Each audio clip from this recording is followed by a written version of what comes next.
За Монгол улсын эдийн засагт эрдэс соёлын салбар бас ямар чухал ач холбогдолтойг бол одоо бид нэлээд сайн ойлгодог болсон баха. Улсын засгийн 3.1-ийг энэ салбар дангаараа бүртгүүлж байгаа.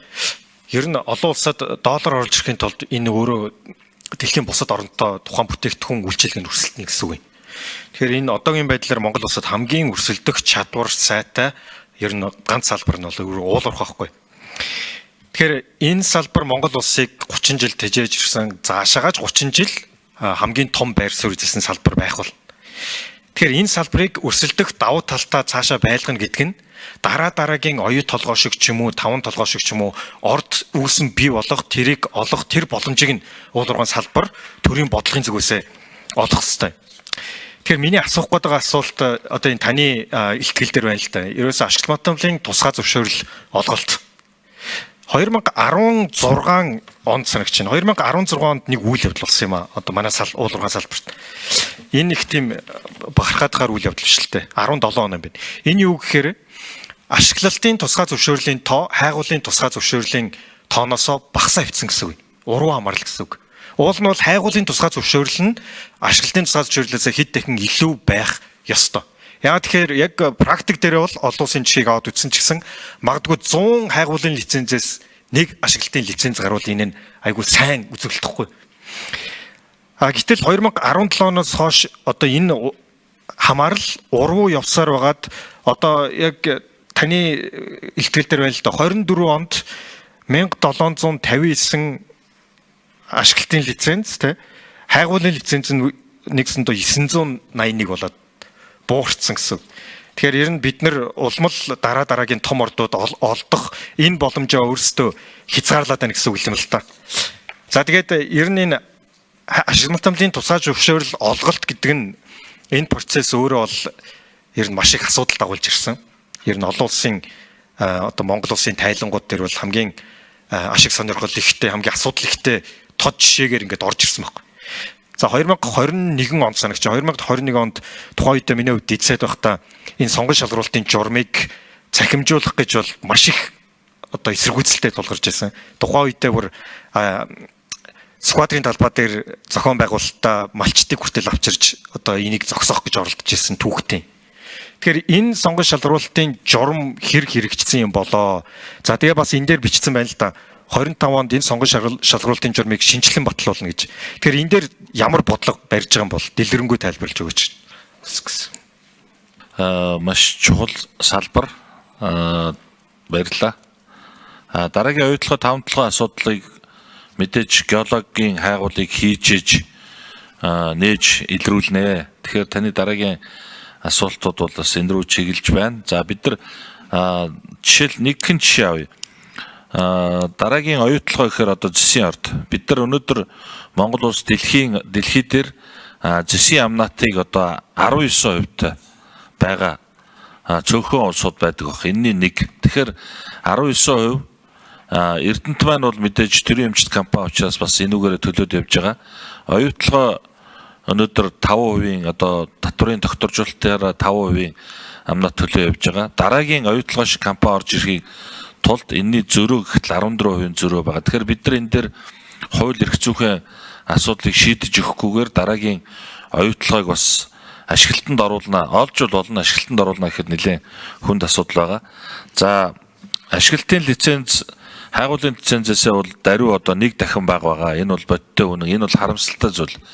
Юу гэхээр бид нар хайгуулаа маш илүү түвшинд явуулж байж энэ дундаас маш цөөхөн ашиглалтын одоо лиценз гарч ирдэг. Энэ бол олон улсын практикт байгаа тоо. Тэгэхээр бид нар энэ одоо ашиглалтын хайгуулын лиценз олох асуудлаа бид нар нэлээд тийм одоо шулуух хэлэхэд улс төрчсөн байдлаар сонгуулийн одоо жилүүдийн өмнөх жилүүдэд энэ төр хаагаад одоо олохоо болиулж бариад ингээд ирсэн ийм одоо асуудал байгаа. За тэгэхээр яг өнөөдрийн байдлаар бол хайгуулын лиценз олох асуудал бол хаалттай байгаа. 2024 оны 12 сарын 30-ны байдлаар манай яам дээр хайгуулын тусгай зөвшөөрөл олох журмаа шинжилэн батлаад хууль зүйн сайд руу нийтээр дагаж мөрдөх журам бүртгүүлэхээр хөргүүлсэн өнөөдрийн байдлаар одоо бүртгэгдэж ирээгүй байгаа. Тэгээ удахгүй бүртгэж ирнэ байх гэж бодож байна. Тэгэхээр ер нь бол энэ хайгуулын тухай зөвшөөрлийг бид нар олгож байж энэ дээр энэ анхдагч одоо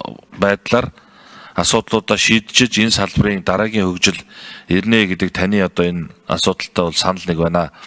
За яг засгийн газрын түвшинд бол хайгуулын лиценз олголтын асуудлууд нэлээд маргаантай байдаг учраас энийг газрын лиценз олголттой адилханаар буюу засгийн газар дээр эцсийн шийдвэрийг нь алавчуулж гаргаад явдаг байя гэдэг ийм зүйлийг ярьж байгаа. Тэгэхээр энэ дээр бол бид нар ашигт математикийн тухай хуулийн ажлын хэсэг, Наранбаатар гишүүний ажлын хэсэг дээр ярьж хуульд өөрчлөлт оруулах байдлаар энэ асуудлаа шийдэд явна гэсэн байдалтайгаар явж байгаа. За тэгвэл ер нь бол олон улс болон Монголын уул уурхайн салбар дээр бол энэ лицензээ нээгээч гэдэг хүлээлт бол маш их байгаа. Тэгээд засгийн газар дээрээс бол 25 оны 1 сарын 1-ээс нээн гэдэг амлалтыг одоо өгөөд явсантайгаа холбогдуулаад энэ лицензээ журмаа одоо батлаад хууль зүйн яамд өргүүлсэн байгаа. За энэ дээр бол тэр одоо сонгон шалгаруулалтын лиценз зарлахад шалгуур дээр нь бол мөнгөний шалгуурыг 70% байсныг 60% руу бууруулад за одоо тэгээд бусад одоо техникийн шаардлагуудыг шалгуурт 40% байхаар оруулаад ингээ ер нь хуучинтай нь бол нэлээд одоо тийм төстэй байдлаар журмаа ингээ батлаад явж байгаа гэдгийг хэлье. Тэгэхээр энэ Монгол улсын хамгийн өрсөлдөх давуу талтай дараагийн 30 жилдээ ч гэсэн одоо хамгийн чухал салбар байх энэ уул уурхайн салбарыг бас цаашаага одоо урт хугацаанд доктортой явуулахын тулд энэ хайгуулын лицензийн сонгон шалгаруулалт өөрөө явах хэрэгтэй юм л та. Хэрвээ бид нэр дахиад лиценз гаргах энэ боломжоо хаагаадах юм бол тэгвэл уул уурхайн салбараа бити хөгжүүлсэн гэсэнтэй нэг агаар адилхан сонсогч юм л та. За нэгдүгürt, хоёрдугаарт бас энэний нэг сул таланд энэ сонгон шалгаруулалт нь өөрөө дандаа асуудал дагуулж ирсэн байхгүй. Тэ. Энд янз бүрийн асуудал байдаг байсан. Тухайн үедээ бол 120 хуудас документээс бүгдэн дээр нь гар үсэг зураад нэг гар үсэхгүй байх юм бол хүчингүй болгодог ийм л явж ирсэн шүү дээ. Тэгэхээр энийг одоо онлайн буюу одоо цахим хэлбэрлүү шилжүүлсэн тэр өөрчлөгдөг байсан дээ. Энэ сонгон шалгаруулалтын журмыг хэр сайжруулж оруулж ирсэн болов? За бид нар тэгэхээр хамтарсан засгийн газар үйл ажиллагаа явуулаад хагас жил болж байна. За энэ дээр бол мэдээж энэ сонгон шалгаруулалтын журмын буюу хайгуулын лиценз олгох журмын асуудал бол хөгжүүлэлт нь нэлээд явж байгаа. Засгийн газар дээр бас төрөүний хэлсэн байр суурин дээр байгаа. За тэгвэл бид нар тэрүүгээр шалтгаалаад энэ одоо сонгон шалгаруулалтыг олгохгүй, хэл лиценз олгохгүй байх асуудлыг бол гаргуулах нь байх нь өөрөө улс орны эдийн засагт одоо маш их хоцорчод байгаа энэ үйлдэлийг бас дэмжсэн ийм байр суурь болох учраас одоохондоо яг тэр хуучин өмнө хэрэгжүүлээд олгоод явжсэн журамтай төслөөдөө мөнгөний шалгуурыг нь бол 10%-аар бууруулсан. За тэгээд одоо зарим компаниудын одоо тендерт оролцсон байдлаас харахад нэлээд өндөр түн өгөөд хаячаад тэр нь цаашаа гаргалгаа байхгүй зогсдог гэсэн энэ асуудлуудыг шийдсэн байдлаар оруулж ирж байгаа. Тэгээд энэ асуудлыг бас нэлээд журмын За тэгэхээр тухайн сайдаа сонгон шалгаруулалтын журман дээр би танд өөрөө тэ бас хувь хүний зүгээс ч гэсэн үнэхээр сайн ач холбогдол өгөөсөө гэж үнэхээр хүсмээр байгаа. Яг гэх юм бол энэ зөвхөн хитгэн хүн биш, яг үнэхээр энэ сонгон шалгаруулалтын журам сайжирж орж ирэх нь үгүй юу гэдгийг бол бүхэл бүтэн салбар тэр чигээрээ гадаадын хөрөнгө оруулагчид за тэгээд олон нийтийн зүгээс ч гэсэн маш өндөр хүлээлт байгаа шүү. Тухайн үедээ энэ сонгон шалгаруулалтын журмыг шинжлэх гэж бөө юм болж бид энийг цахим болгож ирсэн. За ингэснээр маш их эрдэг гомдлууд бол тэр чинээгээр бараг байхгүй болж ирсэн. Гэхдээ тэр 70-30 гэсэн харьцаа 60-40 гэж орж ийнэ гэдэг чинь буцаал хүнээс шалтгааллах тэр одоо асуудлаа та улмал ихсгэж чинь гэсэн үг байхгүй.